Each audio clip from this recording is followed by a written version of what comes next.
Hey, welcome everybody to Two Drunk Dudes in a Gun Room, man. I have got a guest for y'all today. I got JB Brown. What's going on, JB? Much, man. Hey, speaking of two drunk dudes, let's toast it up right now, Hell right? yeah, man. Cheers, brother. Absolutely. I got a little Angel's Envy right here. So I am going with the old Maker's Mark 46 today. so I love Maker's 46. It's actually one of my favorites, man. One of my Yeah. favorites. I was up in Connecticut a few years back doing some show up there, and a buddy of mine goes, "Hey man, the master distiller of Makers is here." And like, boop, like what? Master distiller here. And he goes, "Yeah, man, let's go meet him. He's having an after party." So we go to this bar and show up, man. The guy, and he's a pretty young dude. And so I start talking to him and I'm like, "Yeah, man, love me some Makers, love me some 46." And he goes, "Oh, here," and gives me a bottle of it, right? So I'm Wow. walking around with the bottle the whole night, right?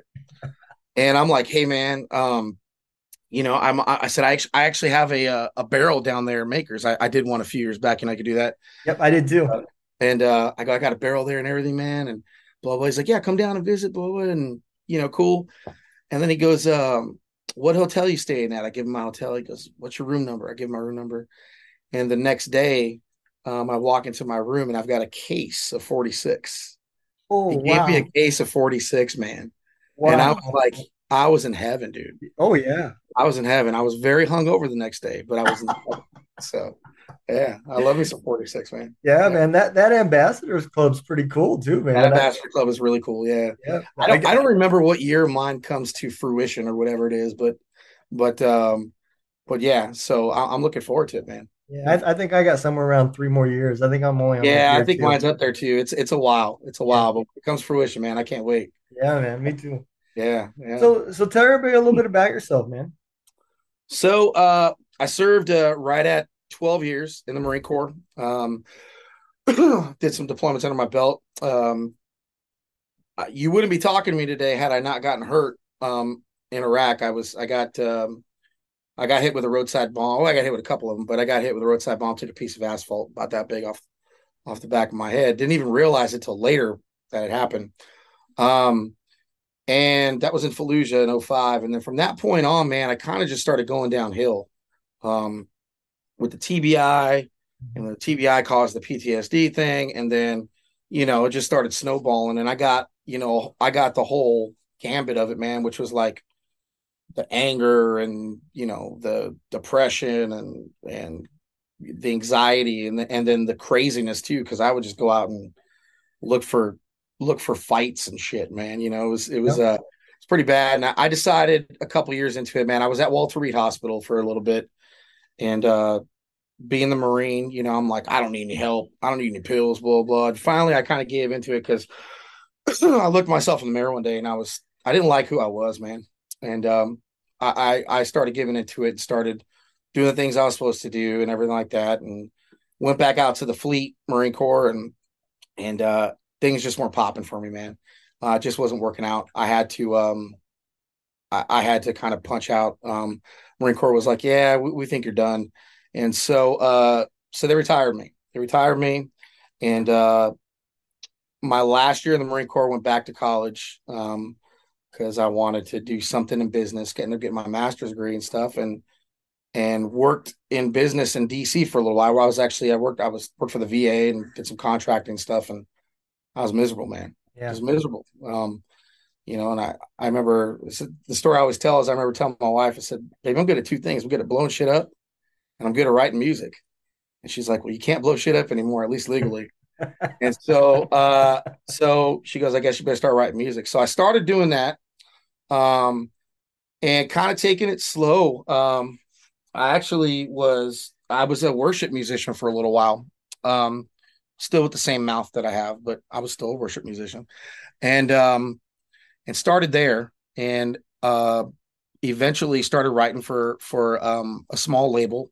They pulled me on to write for them. Started doing some writing, and then I wrote a couple songs um, that I didn't want to release. One of them was Church Pew, and the other one was Love Don't Live Here.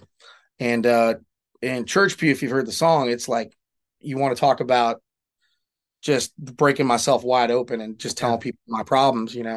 That's probably the most personal song that I've ever written. I was Um, listening to it today. it's tough, man. It's a tough song. Matter of fact, we're talking here in rehearsal, and we're like, we don't play that much out when we play because it's hard for me. It's Yeah. hard for me to do. And so, and then the next one was Love Don't Live Here. And actually, Love Don't Live Here was the first song that I released. Um, Released it on my own, just kind of pushed it out there, said whatever may be, may be. I wrote it about a friend of mine, another Marine who was going through a breakup. You hear the line in there, 2:30 a.m. on a Tuesday. That's because his ass called me at 2:30 a.m. on a Tuesday. I couldn't go back to bed, picked up the guitar, and I wrote that song in like 15, 20 minutes. And so released it. And within the first couple of weeks, man, it was like a million streams. And then it just Wow. started growing, started getting bigger. And then I released Church Pew and the same thing. So then I kind of had the idea. I was like, maybe I should go out there and start doing this on my own a little bit. And it was gradual. It was gradual. It wasn't like I jumped right into it. I kind of took my time on it.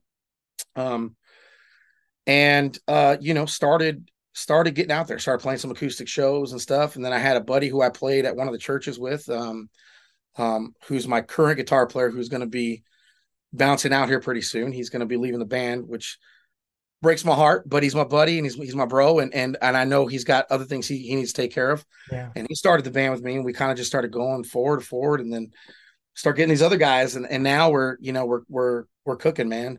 Um, so, so yeah, it's been a cool process. Released an album last year. It's done pretty well for us. Um, I'm in the middle of writing another album now. Um, I think we're booked for, gosh, what are we at? Over 100 shows this year, over 110 shows or something this year. Wow. Yeah, you Um, all are busy.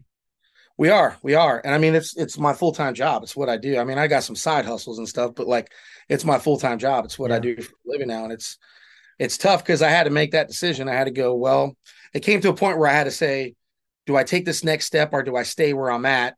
And just kind of stay playing where I'm at and do that, or do I take the next step? And it's kind of that leap of faith, man. You never knew, and so I did it, and it's paying dividends, man. It's it's Good. it's slowly, I'm a typical broke musician, but it's paying dividends, so it's all good. So That's I still can afford some Angels Envy, so I guess we're good. yeah, yeah, man. That's the good stuff. That stuff's a little bit hard to find too, man. I know it is. I know it is. So anytime I can find me a bottle of it, I snatch it up, man. Yep, yep. So yeah, I my favorite bourbon is a cheap bottle that I can never find. It's called Walker's Clay. And never heard of it. Yeah, yeah, it's in a white labeled bottle with a picture of a marlin on it. And it says Walker's Clay. really. Nothing fancy about it. Doesn't even have a cork, you know? I'll have to look around here for you, man. Yeah, I'll it look is. around We're up It's in like 30, 33, $34 a bottle. And yeah, yeah, it's cheap, but man, it's so smooth. yeah. I we were just talking the other day, and I don't know. I said a line that was like, uh, cheap whiskey is better than no whiskey, Yeah. right? And I was like, Yep. hold on. I pull my phone out and I write that down. I go, that's gonna be a line in the song right there. So, but it's true, man. I don't give a shit. Like if I have the choice between drinking a beer or some cheap whiskey, I'm going with the cheap whiskey every time. Ask my brother. I had a bottle of raspberry bird dog. I couldn't get it Oh, down. I said, "Here you go, man. You can have it." He took it with him. right on. Right on. Tastes like Robitussin, but there you Oh go. God. Oh, tough, man. It's tough. So, you was talking about Fallujah, man. My Yep. last deployment, and I was in Ramadi, and we had Okay. to go to Fallujah 2, 3 times a week training the Iraqis. What a shithole, you know? What a shithole, but what a great time in my life, man. Yeah, What a great time in my life. Like I look back at that time and I'm just like so grateful for it. Even though I got injured or whatever, man, like, and I still suffer from shit that happened there. But what a great time in my life, man. Like I tell people, man, war is easy. yeah. People I are like, say well, the no, man, same thing. war is easy, dude. You ain't got to Yep, worry about bills. yep. You worry about nothing. You worry about taking care of your guys and Staying alive. and Yep, accomplishing the mission, man. That's it. yep. That's it. And the camaraderie between, you and your guy. I was a platoon sergeant out there. So the camaraderie out there, man, it was just unbelievable. It Yep. was just unbelievable. And I think I was searching for that after the fact. And it was tough. It was very tough for many years, man. It was very tough for me to try to navigate that part of my life. I didn't know I didn't know that even the thrill of being in a combat zone, I mean, dude, I wrecked 3 Harleys in 1 year, dude. Like I Yeah. was looking for that rush and I couldn't find it. And people are like, well, does music give you that rush? And I said, well, it doesn't give you that rush, but it does give you a certain type of rush, which I think is, for me, is filled in a lot. Yeah. I can Is see filled in a that. lot. So, I'll be honest, when it comes to the music business, man, I hate the business part. I do. I When believe it that. comes to even the driving to the show and loading in and doing all that stuff, blah, blah, blah. But I'll tell you, man, when I step on the stage, everything just goes away. It Yeah. just goes away, man. It's worth it all at that point. Yeah. You know what I mean? So I think a lot of I hear that from a lot of the musicians that I've interviewed. That's the part that they love, and they all say they get nervous still to the day, getting out on the stage, I you do. know. I do. I get a little nervous every now and then. I think I always have a little nerves, Right. and for different reasons. For different reasons, I think I have nerves because you know, I'm thinking about the whole show aspect of it, or I'm Yeah. thinking, is my throat going to hold up today? Or like a whole bunch of things. And then I get nervous just sometimes, like when I step on stage and there's 10 people there. I rather play in front of 10,000 people than 10 people, man, because they're Yeah. right up in your face. Yeah. So, but yeah, I think I do. And I think the day I stop losing that, or, I lose that, is probably the day I need to sit back and go, do I really want to do this anymore? Am I enjoying myself? Because I think that's part of the deal is, not feeling your feet when you walk on stage just for a little bit. Yeah. And when you're seasoned, and I'm not saying I'm like the most seasoned musician, but I've been around, like, um, you can lose track of that shit, man. You can Yeah. lose track of that. You can be like, oh, it's just another gig or whatever. But I always try to tell myself, and the guys that I play with, man, it doesn't matter where we're playing at. Like, you never know who's going to be there. You never know who you're going to touch, what song you're going to play. So I try to give them every show. I try to give as much energy as I did the last show, whether I'm dog Yeah. tired, whether I'm not feeling good. I think that's just, that is what I want to, kind of what I want to give back, that Yeah. type of thing. So, yeah. And that's kind of where this radio station idea I had came from. Um, I never this idea never became like a plan for us. So Yeah.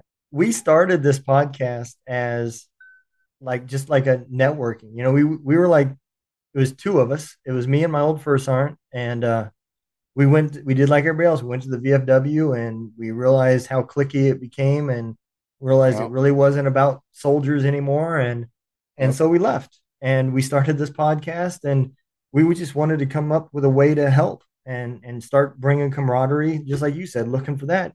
And so we just started bringing friends on and, It's the man, it best way to turned, do it, man. yeah, and that's Way and to do it. we started bringing people, we uniting people. We started having suckerfish trips where we'd bring soldiers in from here at Fort Leonard Wood, take them down, and there's a little association here. They brought in 5 or 6 boats, and we'd take them out all night, suckerfish gigging, and man, just having a good time, Yeah. Yeah. And man, it turned into that. To I had a few musicians come on, and they this podcast got a little bit bigger and I started seeing how hard it is to get your voice heard, and you get swallowed up in the algorithms and people don't hear you no more. And Very true. Yeah. so I decided to start this radio station. It was just going to be a simple, I'm just going to broadcast and it's going to be veterans only on there. And I'm just going to advertise a little bit on Facebook, just something simple. And then it turned into like you said, that's when you get hit with the bullshit. And that's when copyright starts coming around Yep. and I start, Yep. and it just became a big nightmare. And It's so funny because when we were texting earlier, you were talking about, you asked me if I was part of BMI. I said, no, I'm ASCAP. And I'm like, but I don't give a shit if you play my music. I'll play it all you want. yeah, But ASCAP's going to be like, no, we're going to protect you, which is cool. I get it yeah, because I want that protection in some areas. But like when it comes to something like this, when it comes to, veterans or helping the cause, I'm like, you guys can have everything, man. I'm all about Yeah. it. So Yeah, and I the little bit I've dealt with BMI, I'm not so sure that they're out for 100% of your protection they're not. Neither of them because are. Neither yeah, of them are. They're a they're business though. And they they they're a music entity, man. They're they, not. they want their cut as much as they want to give you They do. your cut. They do. And you know what sucks, man, is that like, when I first started, so I first started in the music business when I was active duty.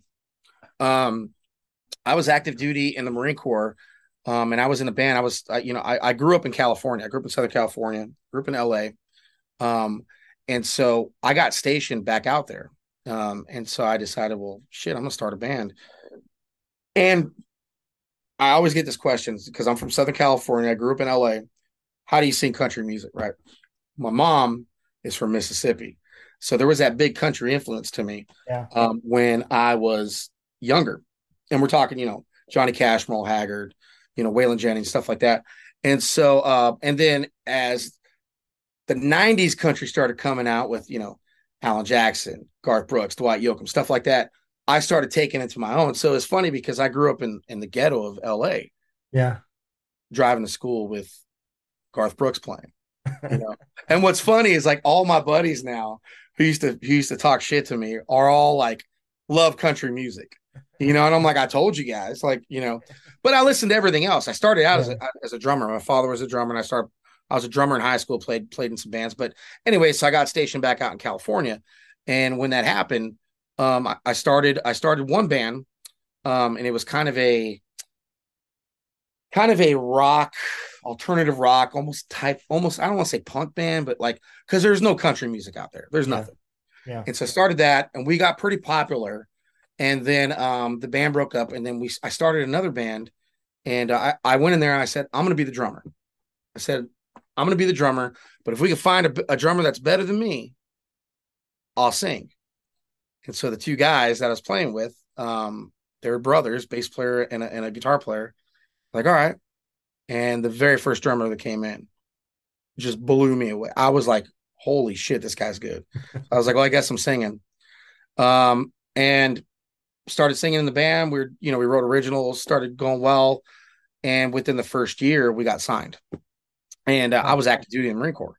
You know what I mean? yeah, So I've been around the music business for quite a bit and seen it change because that was right when the digital music age was kind of coming out, yeah, but it still wasn't there. So if you still sold units, if you were selling CDs and records and stuff, which we put an album out, we started selling, we were making money off of. Nowadays, when it comes to Spotify or Apple Music and stuff, and God bless them, I love it because anybody can reach a crowd.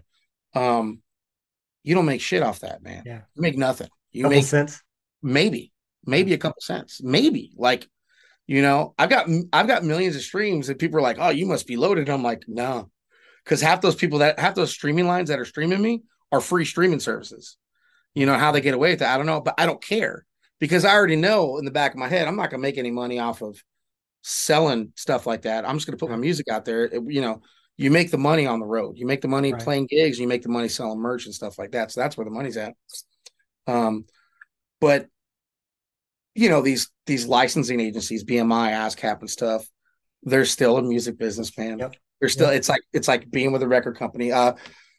Last year I got what I get offered 4 deals, 4 or 5 deals. And each one of the deals that I got offered were just bullshit deals. And I'm like, I'm not 21 years old. I'm not 19 years old starving trying to make a deal. And you're going to take, 50% of my road revenue, 60% of what I make in merch, you're going to keep my publishing shit like that. And I'm like, that's Wow. not going to happen. And so finally I said, screw it, and created, like my own label and my own publishing deal. And now we're able to go into that, and it's doing well for us. I mean, Yeah, it's always nice to get in bed with it with a bigger record company for distribution. But on the same hand, that distribution is just for radio play yeah. because that distribution, I could do the same thing on Apple Music or Spotify or whatever. Yep.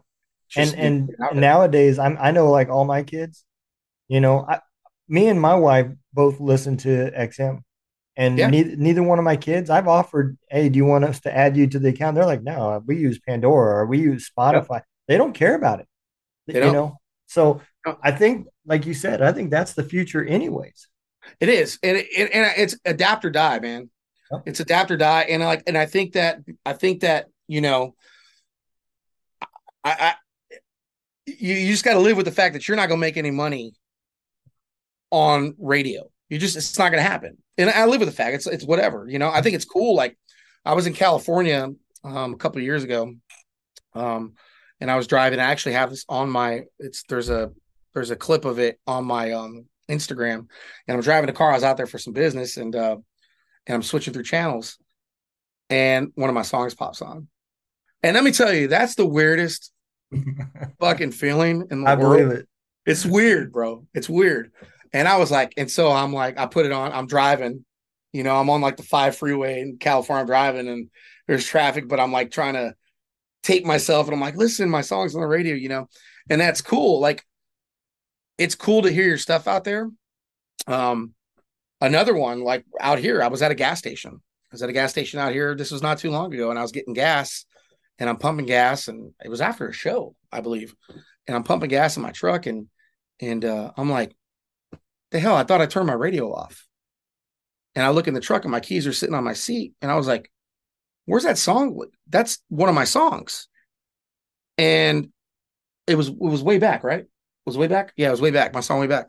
And I was like, holy shit. Like they're playing my song on the gas station radio. Like how random is that? Like, and how random was it that I was there when it was happening? And Yeah. how many times has that song been played over and over? Yeah. And how many people have gone, wow, I kind of like that. Who is that? Yeah. Let me whatever that app is, and so it's cool, man. It's cool, Yeah. Um, but by all means, I'm not. I have no aspirations of selling out stadiums, bro. Right. Like Yeah. none. I don't. I think I had that when I was younger.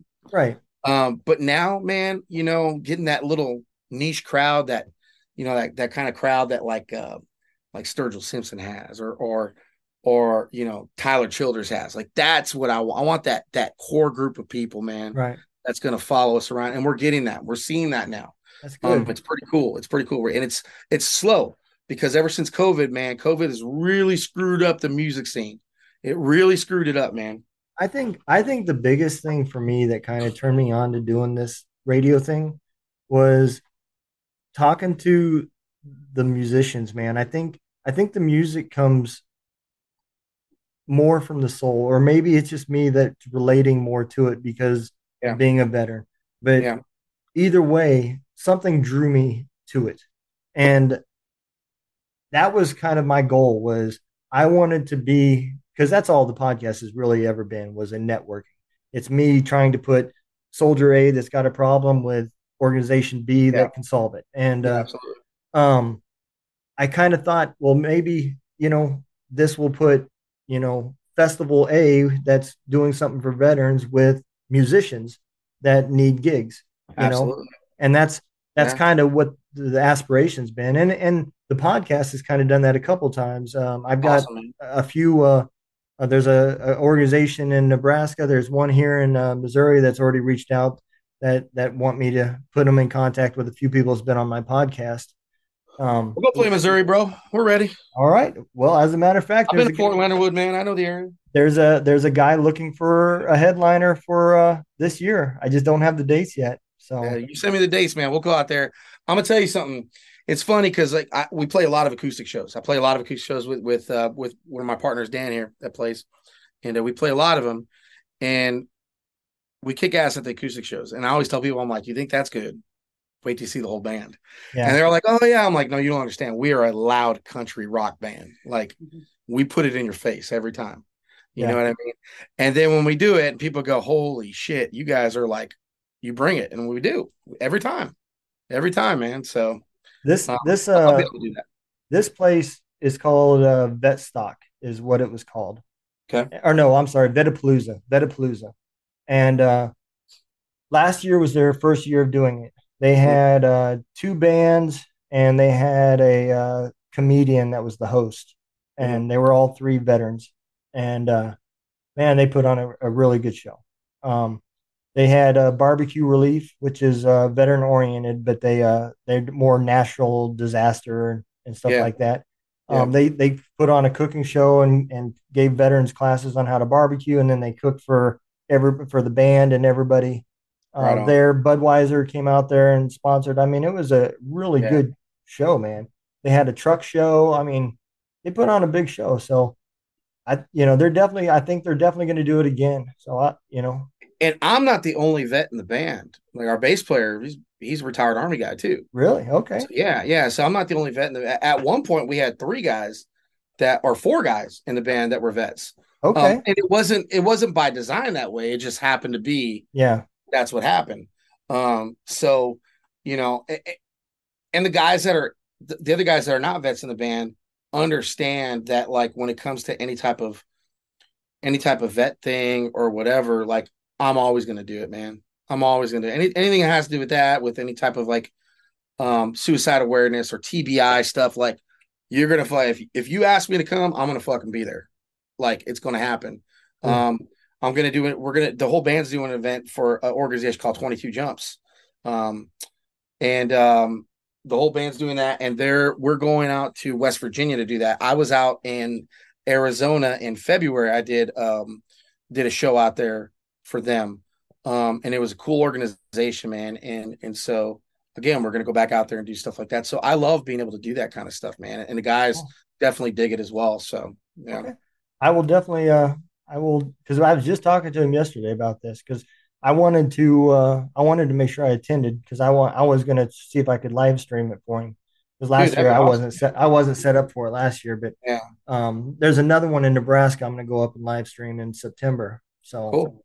um I was Yeah, gonna and see if you're hooked in with Operation Encore too, as well, right? so absolutely. I know you had Schaefer on there. Yep. And Shannon Book is one that's kind of been guiding me through the whole Shannon's my red boy, tape. man. Yeah. That is my boy right Yep. there. As a matter of I love fact, me some Shannon Book, brother. I'm editing his show that he did with us right now, so it'll be up Yep, this he's week. his music video comes out here pretty soon too, Yeah, man. yeah, That's man, gonna be a great video. dude, he did that video he did with him singing to those Gold Star moms, dude. Yeah, I couldn't have done it.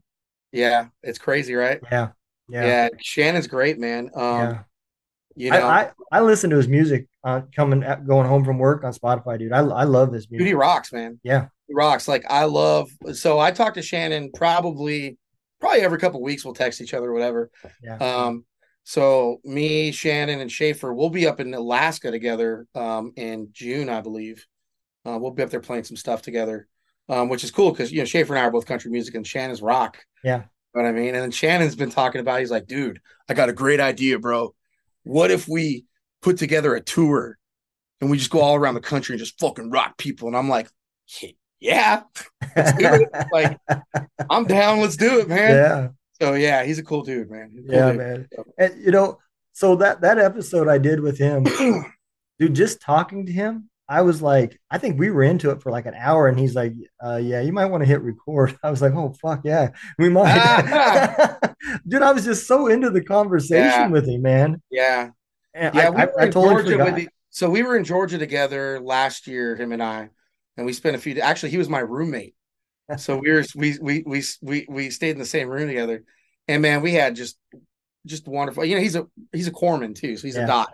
yeah, So as a Marine, like I love Marines, but docs have a special place in my heart, bro. yeah, And so, not only did he already have a special place there, just because he was automatically a doc, and it was the Marine Corps birthday, the day that we hooked up, and the first thing I told him was like, "Happy birthday," and he's like, "Yeah," because he's a doc, he's a corpsman. I'm like, "You're just as much a Marine as any other Marine, man." yep, So, but yeah, OE man, Operation Encore has been great. It's been great organization, man. They've been great to me so far, like just amazing. I've seen them with the other artists, man. There's so many damn good artists there, man. Like yeah, anytime I get together with those guys, I get so intimidated because they're so damn good. yeah, They're so good, man. Like, I'm like a horrible guitar player. I play guitar, but I'm horrible. Like these guys are just like just phenomenal, man, and just great singer songwriters and stuff, and it's cool to get together with a lot of those guys because again, there's only a few of us country guys, but there's a lot of singer songwriters, there's rock guys, and so when we all get together with each other, it's really cool to be able to sit down and write music with these guys, and it's coming from different angles, man. You know, Yeah, it's just coming from everywhere, so it's really cool. But Operation Encore has been great. What a great organization! I'm very blessed to be able to work with those guys, man. They're sending me down to Belize here in a couple weeks. that's awesome. Yeah, I'm going down to Belize, and going to do the Belize Songwriters Festival down there. And so, like, what an opportunity, man! And you Yeah, know, it's like it's just great. It's just great, man. And they help the way they help veteran artists is beyond what I've ever seen any other organization do, you know, because there are a lot of veteran musicians out there.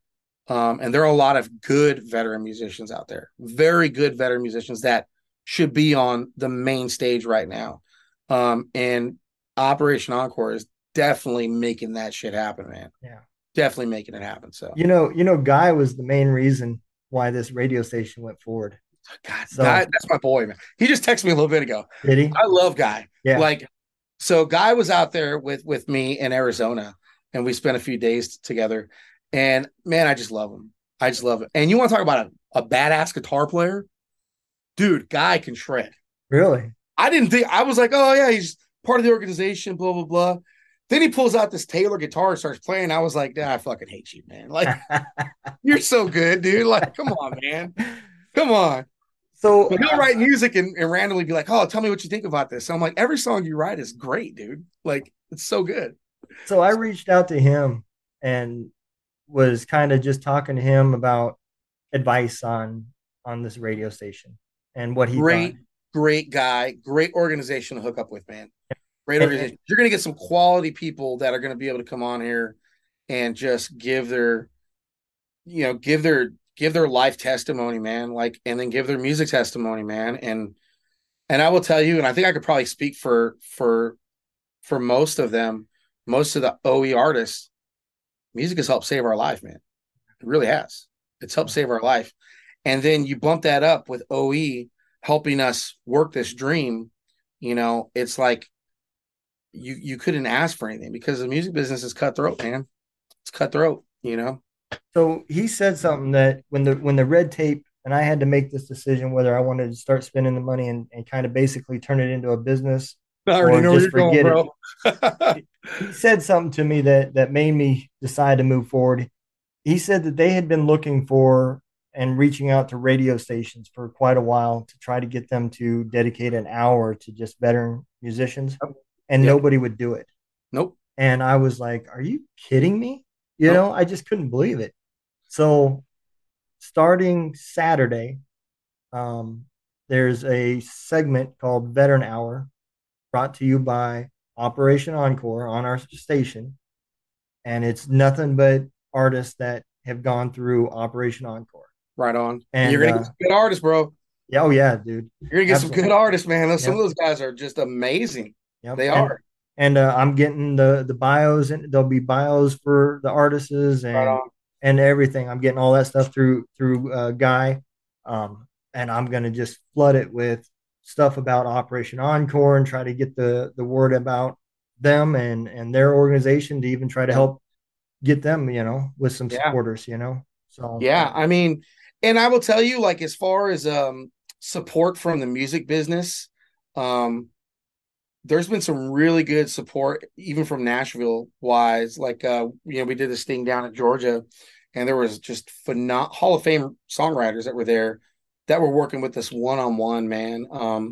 You know, they're bringing it. They're bringing it, and I'm gonna tell you, it's only a matter of time before one of the OE artists breaks, and when that happens, people are going to start realizing, what's happening with Operation Encore, and then that one artist that breaks is then the next artist going to break. It's just going to be, yeah, and what sucks with regular terrestrial radio or regular radio is that they don't want to dedicate that time, but they will use a veteran when it's to their need. yeah, But it's like when it's to our need, unfortunately, they're like, oh, we don't have the time, in the schedule. And it's like, come on, man. Yeah. What's an hour on a Saturday or Sunday? Like we're not asking for primetime morning slots on a Monday or Tuesday. What's an hour on a weekend, that can help elevate somebody's music so much, but unfortunately they don't want to do it. They don't want to do it. So I just couldn't believe it, especially, with, you know, the royalties, what's actually being paid. Cause like you said, it's pennies on the dollar. It really is, nothing. and you're dedicating an hour. You're not losing a whole lot of advertisement space even for that time frame, No, not at all. Not at So all. I couldn't believe it, man. And I Yeah, it's told, crazy. I told Guy today, I said, man, if you want more, I don't have nothing scheduled for from 7 to midnight. I stopped playing music at midnight Mhm. because there's the amount of audience versus what I'm paying for royalties and everything else at that point. Yeah. There's not a lot of people there. So um, from 7 to midnight, man, we can make that. They're all veterans, all Yeah. veteran from Encore. Have you listened to the Operation Encore Spotify playlist? That's as a matter of fact, that's what he's been giving me. That's what he's been sending me the links to. Dude, I'm gonna tell you, like, it's funny because I'll listen to the playlist and I'll hear my music and I'll skip it. And I'm like, I don't hear that. Let me hear the next one.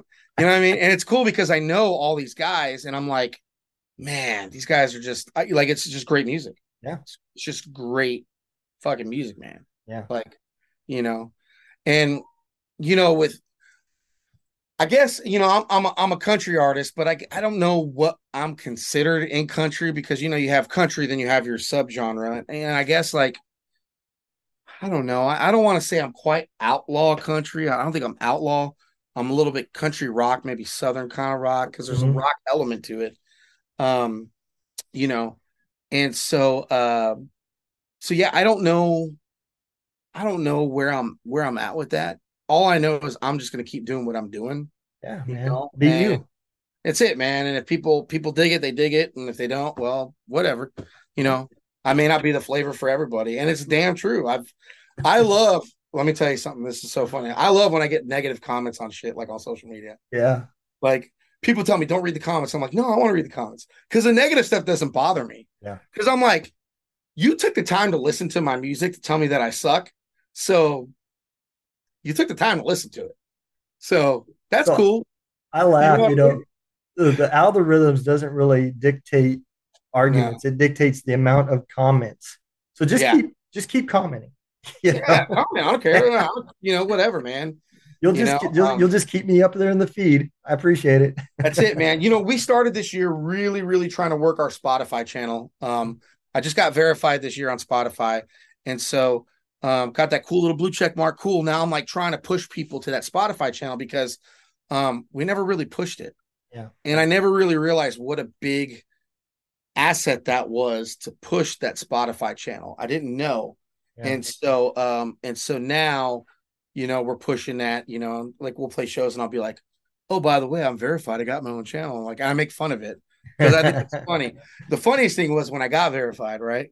Because it's cool. Like you get verified. You're like, Yeah. that's fucking cool. I got verified, right?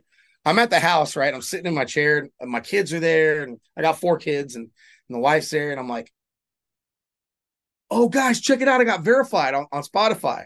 And they all look at me, they're like, so anyway, blah, blah, blah. They didn't give a shit, dude. They didn't care. They're like, whatever. And my wife's like, yeah, okay, you got to go do the lawn now. Like, so, so it's cool, man. Cause no, like I would tell you between my family, my friends, no matter what, whether I make it in this business or not, um, they'll always keep me grounded, bro. Yeah. And I think I keep myself grounded. I don't think I don't think. I mean, you guys, am I bougie? I'm not bougie, right? Like, oh, we can talk now. No, fuck you guys. Don't tell me. I'm not bougie, right? Like, no.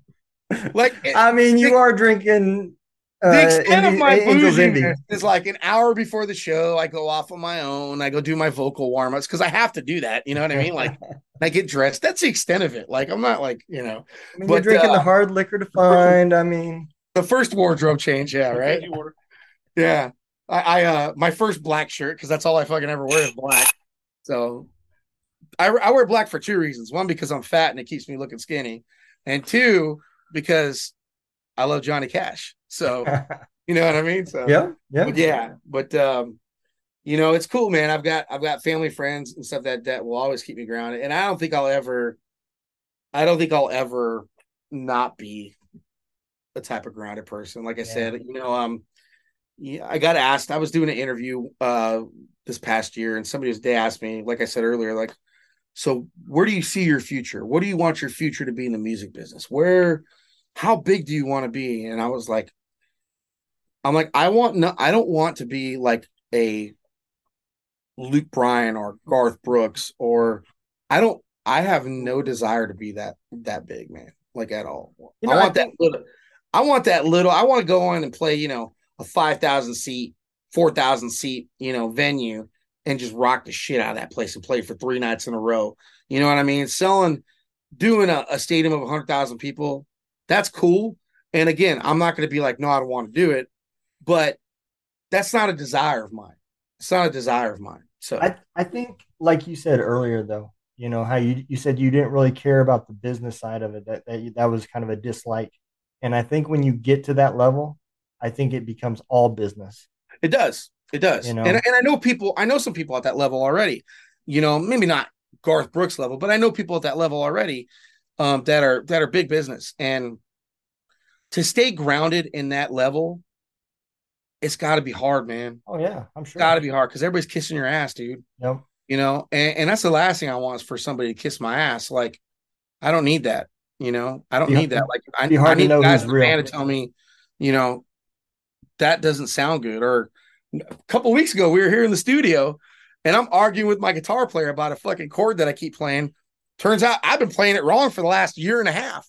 I've been hitting the wrong chord the whole time. He goes, don't worry, nobody's listening to you anyways. I'm like, fuck you, dude. Like, you know what I mean?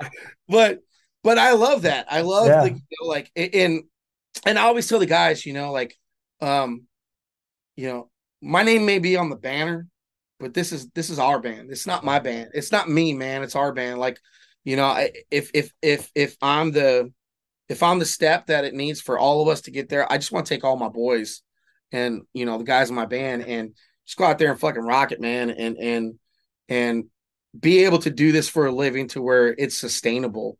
You know Yeah. what I mean? To where Yeah. we don't have to worry about anything. I don't need to be a millionaire, man, but pay the bills, play music for a living. I'm good with that. I'm Yeah. good with it, man. Yeah. So No, absolutely, man. I agree. And you know, that's like I said, you know, this show will never be Joe Rogan, and if it passes on and helps a few vets, then it's a win. That's all care about, man. that's what I always said. I go, you know how I know I'll make it is when I get to go sit on Joe Rogan because I love Well, Joe Rogan. Right? I listen to I, Joe Rogan all the time. I do too. I'm like, that's when I know I made it when I'm fucking sitting in Austin on Joe Yep. Rogan show, Yep. you know, drinking some whiskey with him. So Well, you remember when I said I like to help vets get to? I can't help yeah, you. I know, I know, I know. I'm on my own for that one, right? Yeah, I But can't help you get to Joe no, man, Rogan. no, I'm glad, man. Like, and the cool thing was is when you hit me up, um, like I've actually listened to your show before because I Oh, listen. really? Yeah, so believe it or not, so when I'm driving in the car, I don't listen to music barely at all. I would say 5% of my driving time is spent on music. The rest of it is either podcasts or books.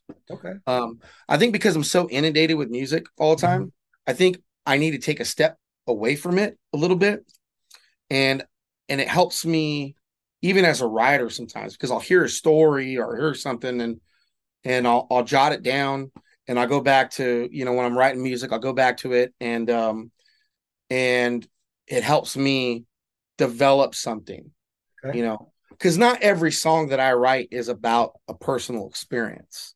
I got a song on the album called Whiskey and Patron, right? Two of my favorite things. Yeah. Well, I'm on a flight to LA, right? And I'm watching this movie. Um, and Justin Timberlake was in it. I forgot the name of the movie, but he was in this movie, and I'm watching this movie, and it's got this girl in there, and she's just a fucking hot mess and a drunk and everything. And I paused the movie, and I was like, I had an idea, and I just started jotting stuff down. And literally by the end of the flight, I had the song Whiskey and Patron, right? and it was about nothing. Like it was about this movie that I saw, and somebody asked, like I get asked a lot, like what are your songs about and stuff, and I'm like, that song was really about nothing, you know. Country boys and girls. It's like I was song Country Boys and Girls. It's about a bunch of fucking country boys and girls just getting it, you know, like having fun in the mud, you know, Yeah. throwing some dip in, like, you know, that kind of thing. So um not everything is about that. And so, but I think that makes you a good writer as well, is you're able to pull from your personal experience and then also be able to pull for something else and go, I'm going to write about this, you know. And I have times, man, where I'm spitting music out, dude, spitting it out like one song after another. And then I have times where I'm like, I can't write. Why am I doing this? I'm horrible at this. I can't write a damn song. Everything sounds the same, like blah, blah, blah. You know, Yeah. my band makes fun of me because my favorite chord is E minor because I love playing E minor. Like, like, you know, it's one thing after another. But that's the cool thing about being a songwriter is Yeah. that you just never know when it's going to hit you. But when it does hit you and you get that wave, you better ride that wave, buddy. Ride that wave and keep writing until you cannot write anymore. You Yeah. know, my wife knows about it. Like we'll be in the car and we'll be talking or whatever, and mid conversation, I'll be like, "Open up your notes on your phone." And she'll be like, "What? I want to write this down." She'll write it down. I'll be like, "All right, send it to me." And she'll send it to me. I'll be like, "Okay, anyway, what were you saying now?" And she knows now. She's like, "Oh, he's coming up with another song. Like he's coming up with a lyric." You know what I mean? So, Yep. Yeah. so yeah, you know, it's cool. It's cool to be able to do that kind of stuff. You know? Yeah. I Yeah, agree, man. yeah. Yeah, I think it's interesting how, the art side of this comes out.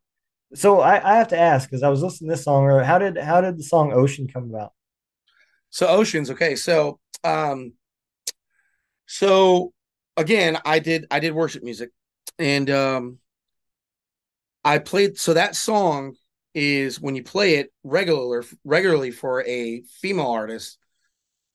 It's capo. Do you know what a capo is? A guitar. You know what a capo is on a guitar? Yeah. It's a little thing you put. I Oh, don't yeah, know. yeah. Okay, I know what So you're talking it's about. capoed, but it's E minor, G, whatever.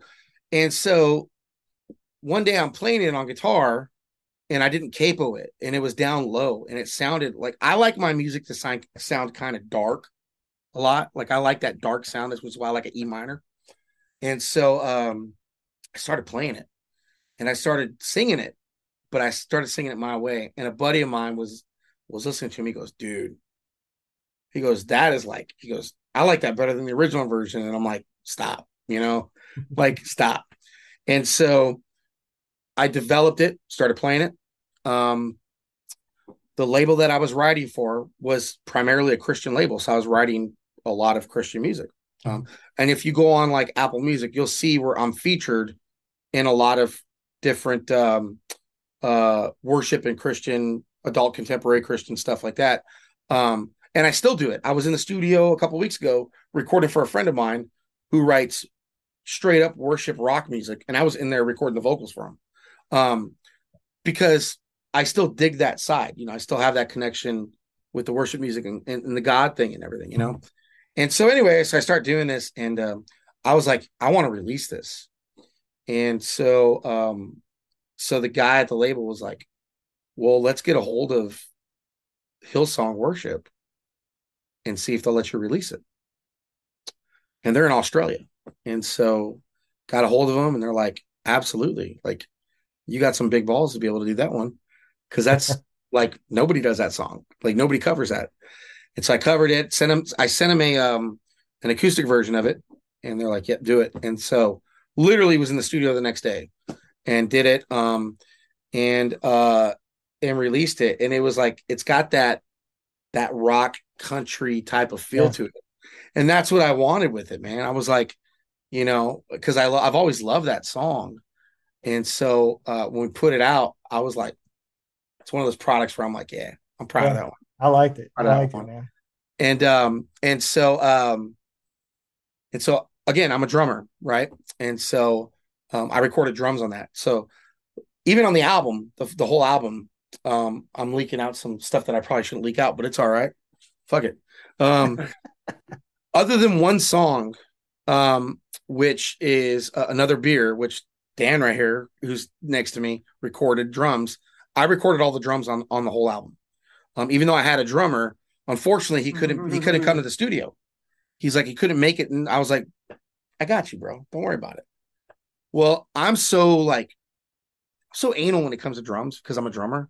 Yeah. Like when we recorded the song "Whiskey Ain't Working," he recorded it.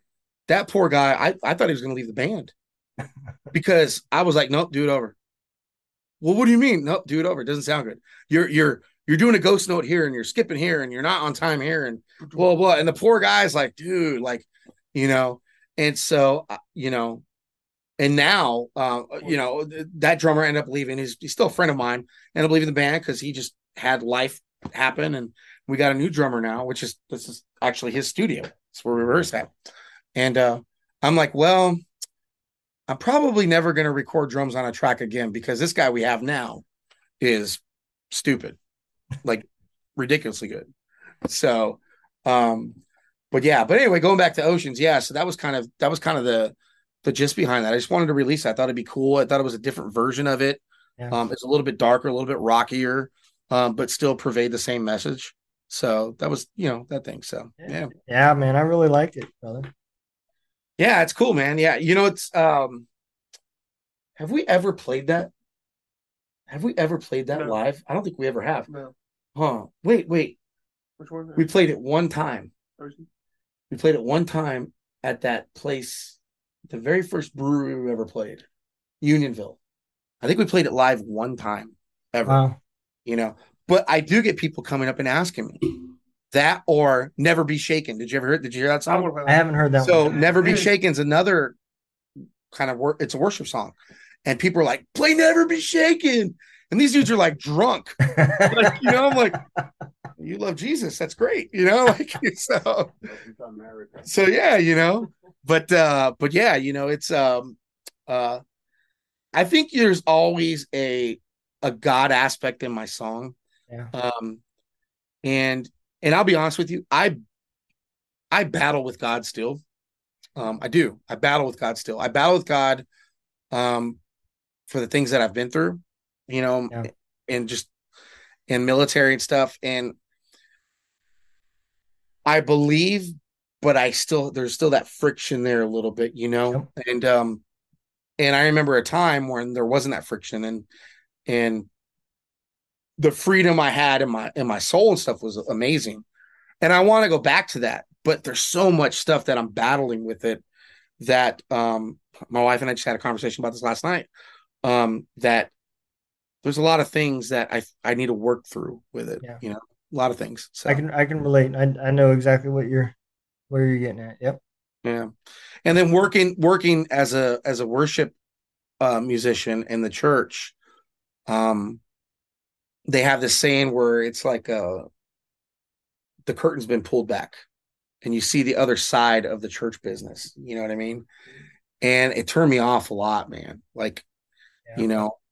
I I wholeheartedly believe that when somebody goes to church and worships, um, it should be about them and God, and it should be about what they're feeling and stuff like that. It shouldn't be about you know what the pastor's wearing or what the worship pastor's wearing or how much money have you donated this year.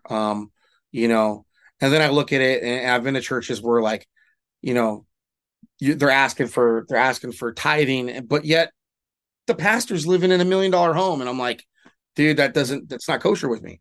Yep. So that's another reason I battle within my belief, and I hate saying that, but there's still that that heart for God somewhere there.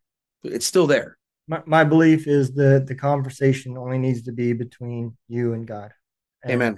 that's, you don't have to be in a church. You don't have to be, the conversation is between you and him. And you can seek guidance through the Bible. You can seek it through other people. But at the end Absolutely. of the day, the conversation needs to be between you and him. So I grew up Catholic. I Okay. grew up Catholic. My wife and I got married in the Catholic Church, and we did our whole premarital thing before we got married with the priest.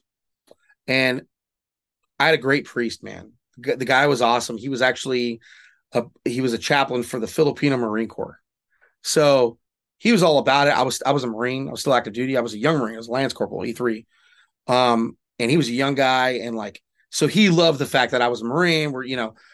And I remember sitting in there, and we were doing it was just one-on-one sessions, and I remember asking him. I said, I need to ask you a question. I said, why is it that I have to go through you to speak to God? Can't I just have a main line? And he looked at me and he goes, you're right. And I was all, okay. Like, I can't believe a priest told me that, because you're right. I go, I feel like there's been something lost in the mix when it It came to has. man creating these rules where it's like you have to go to confession, and maybe you need to go to confession to get guidance, Yeah, but not to speak to God. Like, you I know what agree. I mean? Like, no, there's no way. Yep. And so that always stayed in the back of my mind. And then 2009, man, I was saved. I was actually saved, and that's 2005 is when I got injured.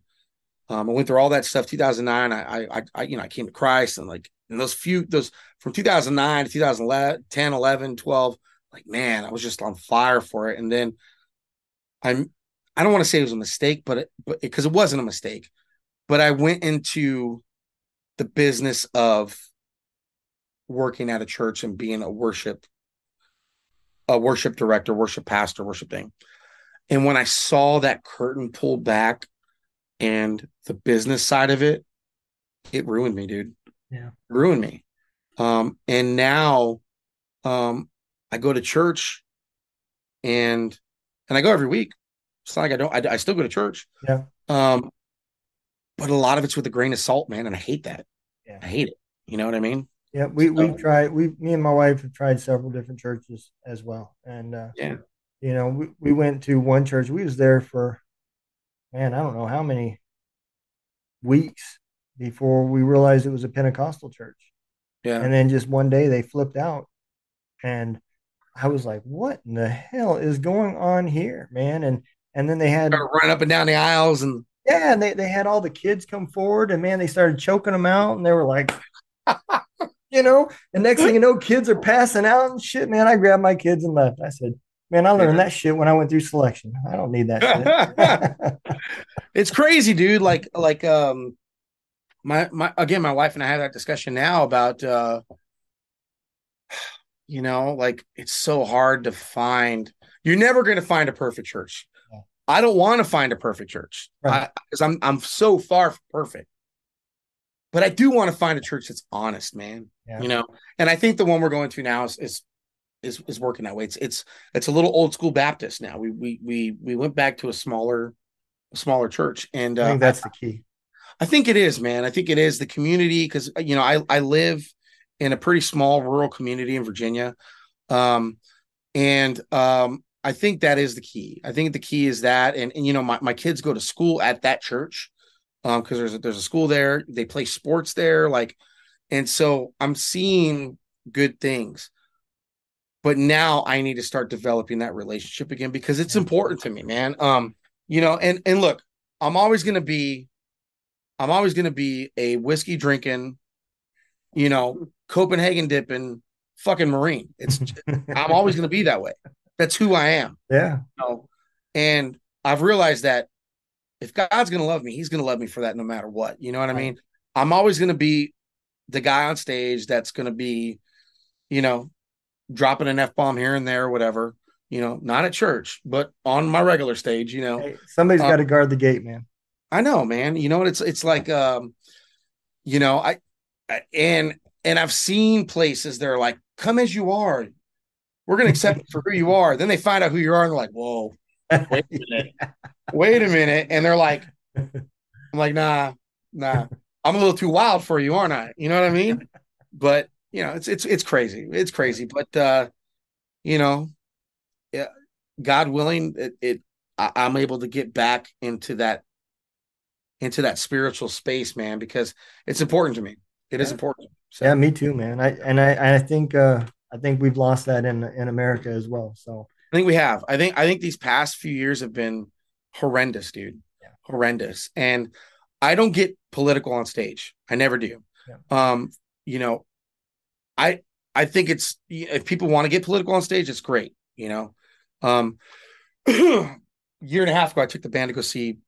All of us went to go see Aaron Lewis, right? You want to talk about getting political on stage? Aaron Lewis gets political on stage. It's fine. That's great. That's him. Yeah. I don't get that way, but I will always do a toast. Every show I do a toast, and you know, I'll hold my drink up and I'll tell them, you know, God bless country music. God bless a Saturday night, and most importantly, God bless the United States of America. Yeah. And I always do that, and I make it well known that hey, I'm an American. Yep. I believe in my God, you know, and that's who I am. And if you don't like it, you can kiss my ass and leave the venue because that's who I am. I don't But think I'm not there's going to sit there and go, I think only one time. I think one time I did the Let's Go Brandon. And it was by mistake, dude. It wasn't like I was just like messing around. There was a big crowd and the whole crowd started chanting. And I'm like, oh God, this is not going to be good. The whole crowd started chanting, "Let's go, Brandon." But you know, I think this country's gone to shit these past years, man. It's been so divided. Look, I'm a middle of the road type of guy. Me too. You know, register wise, I'm a Republican. That means nothing because there are a lot of Democratic views that I see that are great. Okay, I'm a middle of the road guy. All right. But one thing is for certain, always for certain, is that I back America. Yep. What's best for our interest. I always back that. I will back that 100%. You know, and all this bullshit with us, you know, throwing money to Ukraine and all this other stuff, you know, that's great. But we've got vets and kids sleeping on the street, man. Yeah. Right here in Richmond, Virginia. Yep. You know, right where you're at. We have vets and we have kids and families sleeping on the street. Why the hell aren't we paying attention to them first? 33,000 homeless veterans in America. Crazy. It's crazy, man. You know, there's three of us podcasters. Well, so I made it known that this year I was going to do a fundraiser to raise jackets, blankets, that type of stuff, and I was going to pass them out to homeless veterans. And another podcaster said, "Well, why don't we make it a competition?" He said, "We'll see which podcast can get the most jackets." I said, "Well, man, that's a great idea. We can each pass them out to our local area." He said, "We'll call it the Jacket Off." I said, "Oh yeah, that's what's happening, dude. That is it, bro. That's it. I need that shirt." Yep, that's what we're doing. So starting in we're gonna do it from August to October. So whoever I'm gonna buy a trophy. So the podcaster, whoever gets the most between the three of us, dude. So you make sure you tell me, and I'll put it on all my social media and put it on my website as well, to where people can donate and send it to you guys, man. Absolutely, man. You know, I'm all about that kind of stuff, dude. I really am. I love being able to help out anywhere I can. So yeah, and so one of them's the Contagion Effect. I don't know if you've heard of their show or not, but they're out there in California, man, and there is, I think the last count was like 17,000 of the 33,000 homeless veterans is in California. It's crazy. You know? I mean, if you're going to be homeless, I guess that's a place to be, but still, like, you know, that's just so shitty. Like, why aren't we taking care of those guys? Because the problem goes way beyond that, and the government doesn't want to take on that financial responsibility. No. That's really what it comes down to. But they could send us all off to war. Oh, of course. Easy.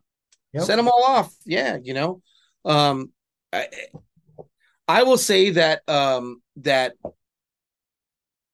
VA wise, you know, I've had a pretty positive experience with the VA. I think it's hit or miss. Me too. I think I've only had one real negative experience with them, but for the most part, the years that I've been involved with the VA, I've seen them do some pretty good things for guys. Now, granted, I also understand that they're limited too. Like, you know, you can only go so far. But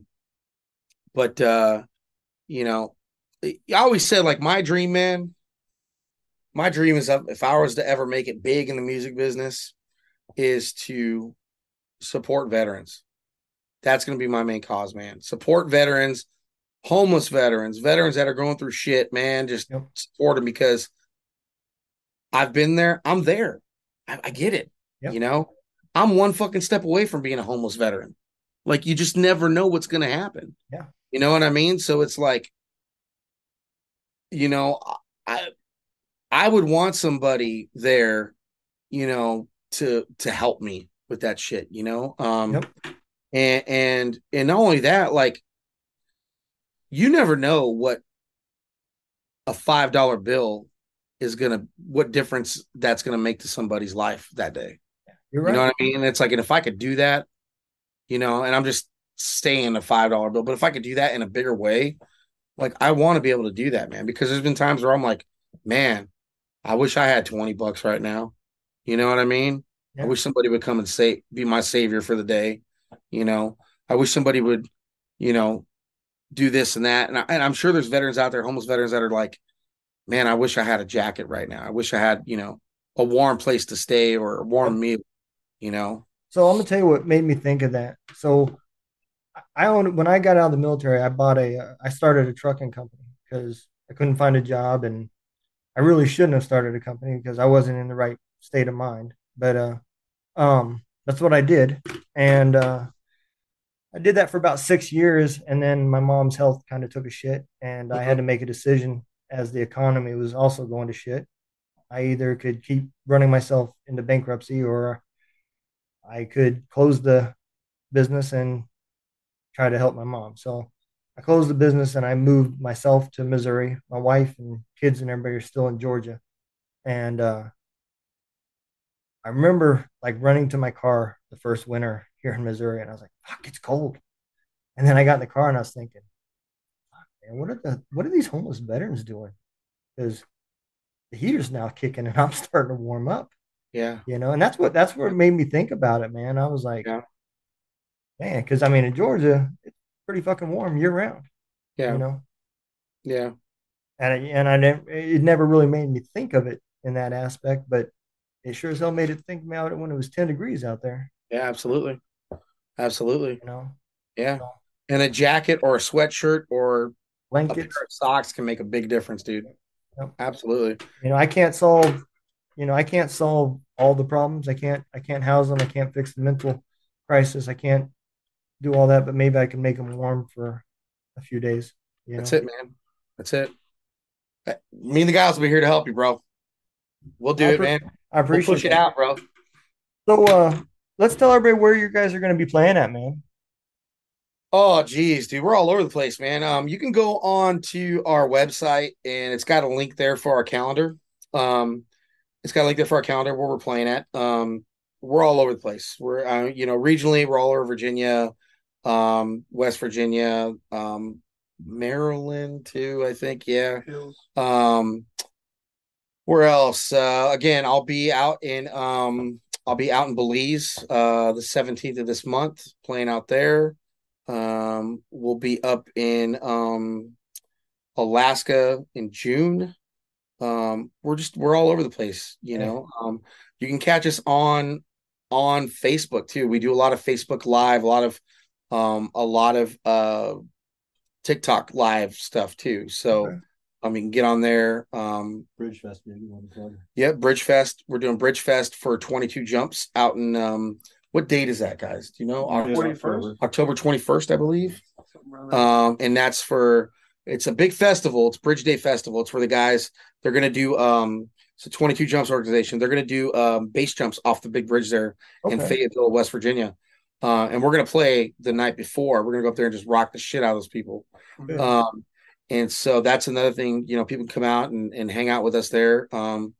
Anywhere, man. Like, and again, I always say this, and it's crazy because we got fans. We got a lot of fans, a lot of places, and I like trying to be personable with them as much as possible. And I'm like when you coming out to Missouri, and I'm like, fucking book us, dude. Book us. We'll come out there and play. You book us, we'll play there. I promise you. And I promise you, if we come out there and play, you will not regret booking us. That's for damn sure. Because Well, we're gonna have one I'm hell gonna of a work time. on that. We're gonna have one hell of a time, man. I So, am gonna work on that. but yeah, so all our social media platforms, Facebook, Instagram, YouTube. YouTube. It's all JB Brown official. You can look at there. I think the only one that's different is TikTok, JB Brown _ official. But yeah, you can link up with us on there and stuff. And Spotify's a big thing, man. I ask people to go on there and follow us on Spotify, be a listener on Spotify, follow us on there. Not because it's making us any money, but because it's getting us even more out there, even more out there. And it's just pushing our plays out. And that's what we're looking for, because we are still a bunch of broke musicians, but we love what we do. So Absolutely, man. And I will make sure that I share everything. I will have everything in the description of the right podcast. on. I will Yeah. share it all through my Facebook. And as soon as I can come to terms with ASCAP, y'all's music will be all over the Right radio on, station. man. Right on. Yeah. And I'll make sure we get you linked on our website and all that stuff too, man. So that way, I've got like you ever heard of Oscar Mike clothing? I have not. So Oscar Mike, it's a buddy of mine that I was stationed with. They're a big clothing company now, so I have them locked in on there. So any type of veteran company or organization or whatever, I try to put on the website. I mean, we drive pretty good traffic on there, so I try to just I put it in our link section and stuff like that. And like you said, it's one big community, Yep. and we're all just trying to support each other, man. That's So it, man. yeah, That is it, brother. yeah. Well, man, it's been a pleasure, and I Cheers, love brother. having Thank y'all you so on, much for man. having me, man. Yeah, man. Y'all's music is awesome, dude. Thank you. So, and I am going to get y'all booked, and we're going to have a beer together, Let's do it, man. or some bourbon or something. Let's do it. Let's get to Missouri, man, and get it on, buddy. All right, brother. All right, brother. Thank you, man. Yep. Appreciate you so much. All right, man. Take care. Peace. Later.